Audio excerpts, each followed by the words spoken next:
Content warning. The topics in this video may not be suitable for all viewers. On Wednesday, April 20th, 2022, students at Grandview walked out to protest the Title IX investigation and CCSD's response to recent sexual misconduct allegations. In mid-November 2021, a 17-year-old male student allegedly grabbed a 16-year-old female student's crotch. According to the Office of Civil Rights, Title IX states that, quote, no person in the United States shall on the basis of sex be excluded from participation in, be denied the benefits of, or be subject to discrimination under any education program for activity receiving federal financial assistance. In 2020, the OCR had updated its wording on Title IX, which pertains more specifically towards incidents of sexual harassment and sexual misconduct within schools. The proper procedure to date regarding situations of sexual misconduct says this: a school has a responsibility to respond promptly and effectively. If a school knows or reasonably should know about sexual harassment or sexual violence that creates a hostile environment, the school must take immediate action to eliminate the sexual harassment or sexual violence, prevent its reoccurrence, and address its effects. The school's responsibilities are continued with: a criminal investigation into allegations of sexual harassment or sexual violence does not relieve the school of its duty under Title IX to resolve complaints promptly and equitably. After complaints were filed, the school allegedly had the two students sign a no-contact order, and in January, an Arapahoe County District Attorney charged the alleged perpetrator with unlawful sexual contact. Title IX investigations typically take up to 2 to 3 months. It has been over 5 months since the misconduct occurred, and the victim still sees her abuser every day at school. The district said they have let the student stay at school so that, quote, he has more freedom to participate in the process at school while pending criminal charges take place. The male student appeared in court on April 11th, which has since been pushed to June. The district's Title IX correspondent had said that they would have a decision on what to do with the male student by April 15th. The district's Title IX correspondent recently resigned on the basis of bias. A new Title IX correspondent has recently been hired, and they say that the district will have a decision by April 29th. This information comes from two Fox 31 articles published on April 12, 2022 and April 20th, 2022. Cherry Creek School District said in a statement to Fox 31 they have properly followed the Title IX procedures. Principal Dr. Roberts and GVTV sat down to talk about Title IX and how it pertains to the situation. Are you satisfied with the response from the district on these sexual assault allegations? Well, remember, the district is following the law, right? And so the Title IX law changed, and so the district has to follow the law. The school follows the district follows the law, so we're all bound by the Title IX law. Are you satisfied with the response from law enforcement? I'm satisfied that we're following the procedure. I think that's the challenging part. When we talk with the students, I know they're frustrated with the length of time this has taken, but what we talked about is then really the law is likely what you need to be challenging, because that's what's written into the law. What have you done to help the alleged victim? Well, we can't always tell everybody, right? That's the hard part. So any situation like this is a very sensitive situation. If a student claims she was assaulted, then obviously we would protect the victim. Both parties get the opportunity to give their side of the story. So when you say what's been done, things have been done, but we can't always explain what's been done because we have to have, there's privacy for students. In a situation where this were to repeat, do you wish there could have been things that done differently? Well, the law has certainly made it challenging for us, I would tell you that. We all, as citizens of the United States, are allowed to be innocent until proven guilty. So I think that is important, and it's something that we have to keep in mind. It's not to say that the allegations are untrue.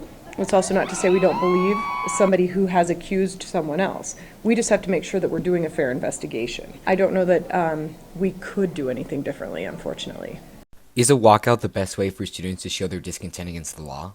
In my opinion, the struggle about it is we do a walkout on school grounds. It seems like you're upset with the school and the district, but the school and the district didn't make this decision. So if we're frustrated with the law, then I would take my challenge to the Capitol. I would find a way to challenge the law. The school doesn't have anything to do with creating it. Now, if the school board made a policy that the school was then enforcing, or the school made a rule itself, that would make a lot of sense, right? It would make sense to walk out of the place that's causing the issue. But to me, the message might get lost in the delivery because of where it happened.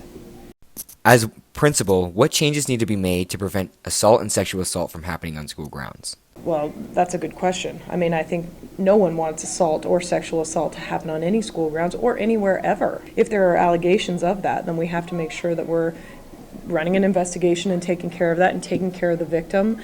We need to make sure that students feel comfortable enough to bring something forward like that so that it doesn't happen again to them, or so that we know that we can support them. I think that getting resources out into the public are very important, so people know that there are people here to support and that there are ways they can receive support even if it's not through the school. What is Grandview doing to help victims of assault and sexual assault? Well, we're always here to support them, right? We have counseling, we have mental health. We also can provide outside resources. I think as a result of the walkout, there is a letter that's going to go home to all families, because this just also happens to be Sexual Assault Awareness Month.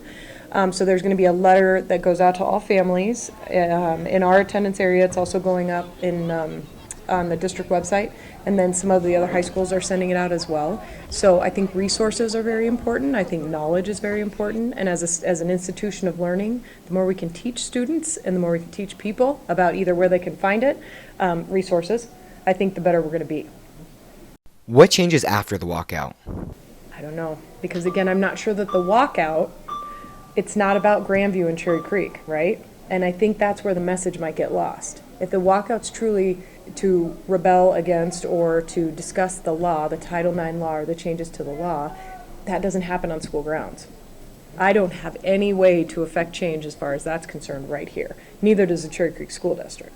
Because remember, there are multiple sides to a story. And so to just claim one side because somebody wrote an article, we have to be real careful about that. We've got to make sure that we know the facts. We've got to make sure we know the law. And then we also have to understand that, as citizens, our job is to enforce the law. This is what we do. As Dr. Roberts had stated, a walkout was held during an advisory class at 10 a.m. Wednesday, April 20th, 2022. This walkout was organized by sophomore student Lauren Campbell to help students express their discontent for Title IX, as well as the handling of the situation by the district. I had the opportunity to sit down and talk with Lauren about Title IX and her thought process behind the walkout. Here's what she had to say. Can you briefly explain Title IX and its impacts? Title IX, it's basically protecting assaulters and victims, mostly victims, of course, but it has to give rights to assaulters in these situations because they need their due process to make sure that the legal system isn't failing them, because if they were falsely accused, then that would be an issue. So basically Title IX is just it's just like the regulations for how to go about sexual assault and things like that. There were some changes that make it a lot harder for the victim to get justice as soon as it can. Basically, it's just preventing sex discrimination in schools, which includes discussing things like sexual assault. So there have been changes made under Trump's administration, and that has been the main reason that we're finding ourselves in this situation today. Do you want students to protest the law or the district? I think ultimately the protest should be reflective of the law, but the key point today was mostly showing solidarity for victims. While change needs to be made, likely at a legislative level, and the district could have had a timely response to this, and that is an issue in and of itself, I think it's important that students are showing that they care about victims and that their stories will be heard. So how did you hear about the allegations? I had a friend who sent me an article. It was like the only published article at the time on Thursday night about the situation, and I just decided that I needed to do something about it. So how did you come up with the idea of a walkout? I texted my friends. I sent them all the article, and I was like, what is the most effective way to make change in this scenario? So then why did you structure the walkout the way that you did? So it was tough to figure out exactly where we were going to have this all happen. Ultimately, we wanted a safe place that was away from roads. But, I've never done this before. I've never organized a walkout, so it was kind of a trial and error process. And what was that like for you, organizing a walkout? It was a lot of work. And as much as I wouldn't say it's a burden in any way, because I absolutely think it's worth it, it was tough. It was a lot of trying to figure out how I can make our messaging as positive as it can be, while also showing that we need change. So there are other speakers at the walkout. How did you choose those speakers? Those are two of my friends who helped me organize it. We don't want to have our demonstration, but also have people go back to class. I didn't want to be a disruptive thing. So you also had organized a call script. Why a call script? I have a background in activism, and so basically in thinking, how are we going to get this done, and what can people do if they don't go to Grandview, or if they don't want to walk out, what are other ways that they can make change. I decided to make a call script, which gives people the opportunity to just call, and then we made an email form as well, because that was like even easier. All you did was put your name in, and like they got over 200 emails in the district's like inbox that had the same subject. We're bringing attention to it, and we're not going to keep quiet. Did you expect your idea to be so wide-reaching? No. As excited as I was to see all of the support that we've got, it was definitely overwhelming. It's remarkable to see how much people care and what they're willing to do. What are the kind of reactions you've been receiving from other students? I mean, in general, very positive, of course. So many people are survivors, and whether you know it or not, like, you know people who have experienced sexual assault. People were like crying at this thing. Like, it shows you that like people really are impacted by this issue, and it shouldn't be something that we keep quiet about. And then what are the reactions you've received from staff at Grandview? Individually, a lot of my teachers have been actually kind of excited about the rally. When it comes to administration, I think they can be a little more stressful, because for them, they have to make sure that everyone's like staying safe and that we're making this a good environment for students. So what were the reactions from your family? I didn't tell my family at first, because I was worried they were trying to like stop me because they didn't want me to get in trouble, but they didn't. When they found out, they were like, okay. And then they've, of course, supported me. Even my grandparents texted me today, and they were like, this is awesome. Like, we're so proud of everyone that is involved in this. It's all been positive as well. So then why did you decide to do something about the allegations? You know, it doesn't impact me directly. It doesn't mean that it, can't be representative of the broader issue of just sexual assault in general. It's not anyone's fault at the school. We can't be blaming the administration that sexual assault happens, but we can be doing a better job of supporting the victims. And then what are the lasting impacts that you hope to have? It's been a lot of adjusting and trying to figure out how we can continue from here. But just in doing this today, I think it definitely shows that like Grandview is here to support other sexual assault victims, and that comes from students as well.